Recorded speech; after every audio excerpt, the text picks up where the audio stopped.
Stanislav Zuber, profesori polak që hartoi hartën e parë gjeologjike të Shqipërisë dhe hodhi themelet e kërkimeve moderne të nëntokës shqiptare, u përkujtua 78 vite pas vdekjes tragjike në burgjet e regjimit komunist.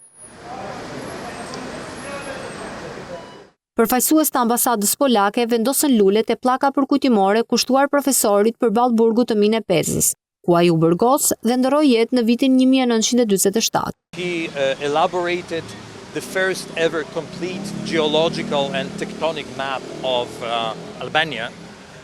Është simbol i partneritetit shqiptaro-polak.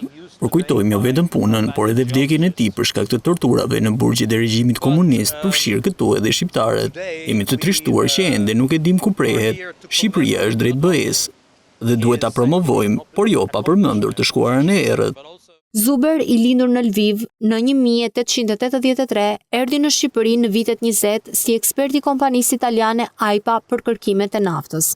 Ai studioi strukturën gjeologjike të vendit nga Kuçova në Patos e Selenic dhe krijoi hartat që edhe sot shërbejnë si referencë për studiuesit.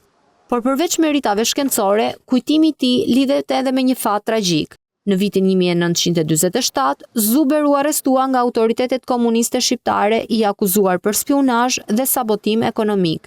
Ai u torturua deri në vdekje në burgun e Tiranës, ashtu siç dëshmonte më vonë shkrimtari Petro Marko, i cili ndodhej në të njëjtën qeli. Pas dekadash heshtjeje, historia e Zuberit është risjell në dritë nga studiues shqiptar dhe polak, ndërsa sot emri i tij zëvend deri mes figurave që lidhin dy popujt përmes shkencës dhe sakrificës.